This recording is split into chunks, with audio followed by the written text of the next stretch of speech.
ẹ̀yin ènìyàn ẹ̀yin ọmọ Nàìjíríà ẹ jẹ́ ká bára wa sílé tó ń jò tọrọ lórí ọ̀rọ̀ Esabod àti Toyin Abraham tó ń lọ.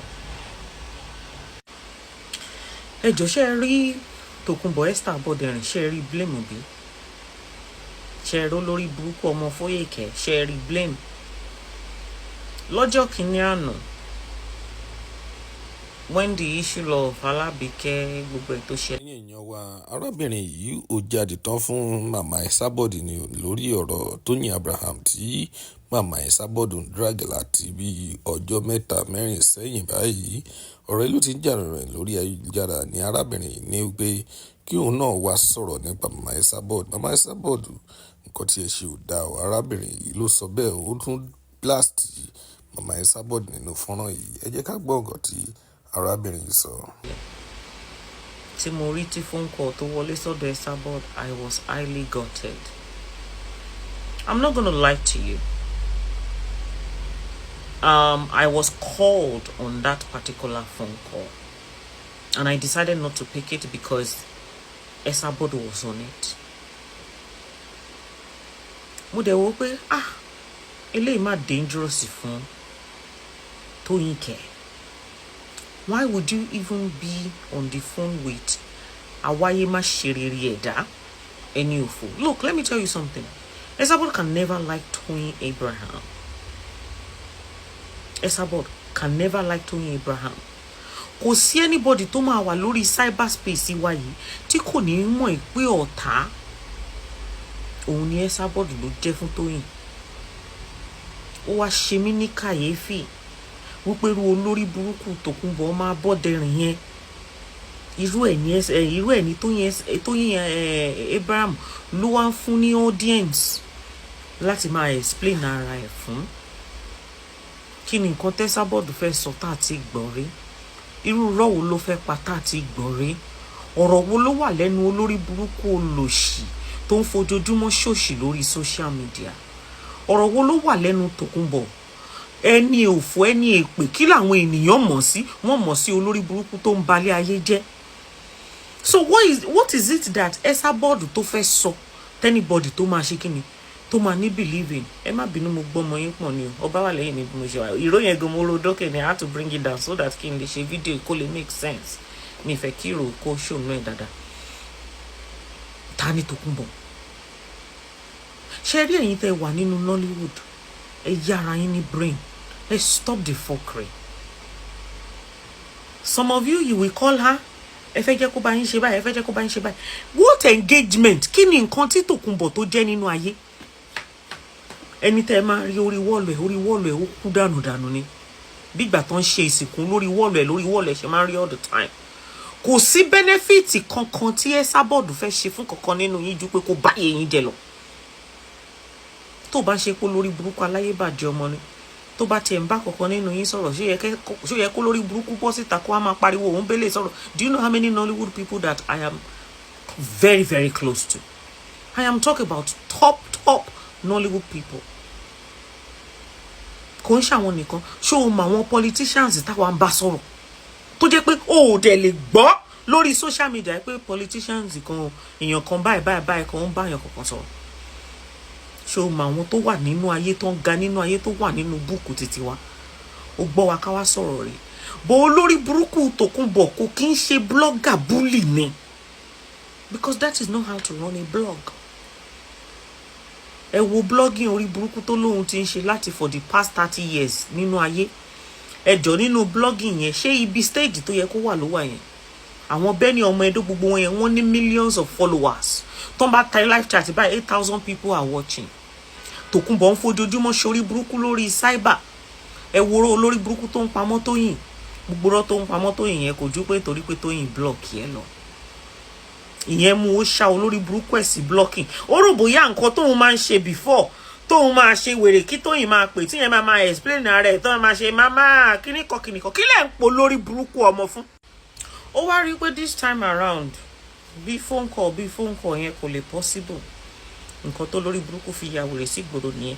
Top tí mo wọ̀ ẹ́ wà available LPD Couture collection ni ó dẹ̀ gbaske licious stick basket. mo máa bá yín lòdù fídíò ẹ̀ sórí page mi later on. It's very beautiful and affordable. It's just £30. This top that I'm wearing, and it's toned. It's so beautiful. Perfect for this weather. Má gbàgbé, for your skincare product, Golden Aiden Cosmetics. Àwọn nìkan náà lè ṣe. Lẹ́yìn Golden Aiden Cosmetics ni ẹ contact wa tó bá dẹ̀ fẹ́ àwọn fabrics tó jọjú tó make sense. Contact wa ní Golden Aiden Fabrics. Tó bá fẹ́ tewétegbò, ó ní arthritis, ẹ̀jẹ̀ ríru, low prostate, ó ní prostate cancer ní o, prostate ní o, ó ní low performance, ìyẹn ọkùnrin tó jẹ́ pé nílé mo bọ́n ṣe máa dóòbò tóbò gan máa sunkún.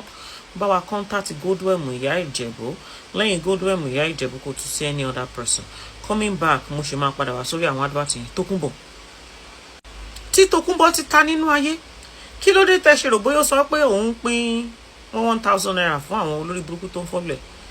Kí ló dé tẹ́ ṣe rò bóyá ó máa ń complain all the time? Àwọn olórí burúkú ewúrẹ́ wọn kì í comment because she knows she doesn't have the engagement on her wall. One would think that, okay, if Nollywood wants to even get close to anybody, ọ̀rọ̀ yìí kò tẹ̀ ká wá tẹ̀ dá sí ẹ̀ ká máa rẹ́rìn ni. Ipe tí Nollywood bá tẹ̀ fẹ́ get close to olórí burúkú Tòkunbọ̀ aláyé bàjẹ́ ọmọ òfò ọmọ rọ́ndọ̀rọ̀ndọ̀ ọmọ játijàti awáyé wá pòfo. Ẹ ní wò pókè bóyá máa lọ sọ́dọ̀ ẹni tó ní engagement, ẹni tó jẹ́ ènìyàn gidi láwùjọ èèyàn. Not olórí burúkú bíi Tòkunbọ̀, Esabod ẹ̀rìn. Ẹni tó ti tán fún olórí burúkú dẹ́ni tán bá gbé lọ ilé ẹjọ́ sìn wèrè máa káwọ́ sókè ni. A máa káwọ́ sókè fún pírẹsidó. A máa ṣe sọ́rí, a máa bẹ̀bẹ̀ káàkiri gbòòrò. Èèyàn máa rò pókè àwọn Nollywood tán tiẹ̀ máa ń bá sọ̀rọ̀ tó tún ní phone number wọn, tó tún display phone number wọn lórí social media. Ẹ wò ó pé bóyá ní nǹkan kan tán lè benefit lọ́dọ̀ ẹni, but nothing. There is nothing you people are benefiting from her. Mo máa Ìyábọ̀ Òjó ọmọ, I love you, die. Lẹ́yìn Ìyábọ̀ Òjó tó mú. Ọmọ kan ni kì í ṣe ọmọ àlè. Tókunbọ̀ kéré sí yín. Ẹ̀dẹ̀ ló ń rí dínkù ara yín lọ́dọ̀ wèrè. Olórí burúkú fẹ́ máa forúkọ yín, fẹ́ máa fi gba star lórí kinní.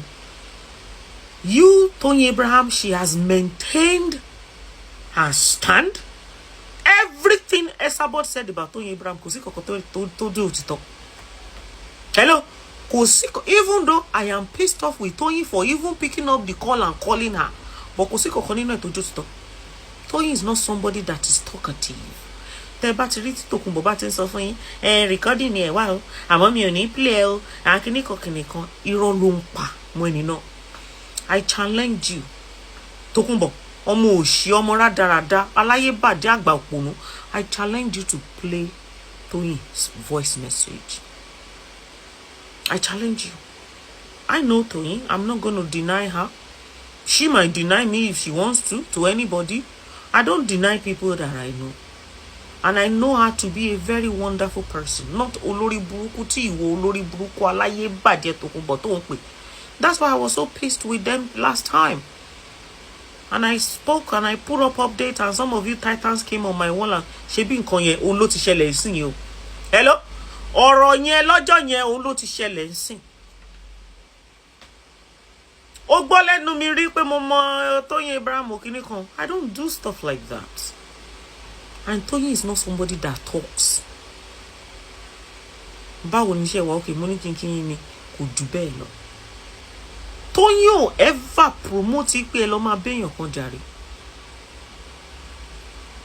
Àìmá ẹ̀ẹ́dẹ̀jọ́ nítorí Ọlọ́run sister mi ni wà láìtàláì tẹ́ bá gbọ́ bí Toyin tó ṣe sọ̀rọ̀ Lizzy Anjorin ní dáradára ẹ̀rọ Ọlọ́run máa bà yín pé kíní.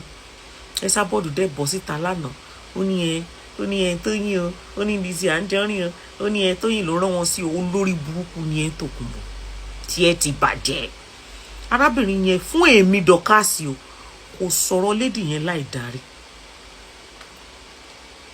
She's my colleague, we are not fighting. She's actually a very wonderful person. Kí ló wá dé tó jẹ́ pé ìgbà tó dọ̀dọ̀ títí ẹ Tókunbọ̀ ìgbà yẹn ni mẹ́ta yẹn ló change. Tí ẹ ti bàjẹ́ Tókunbọ̀ ayé ẹ bàjẹ́.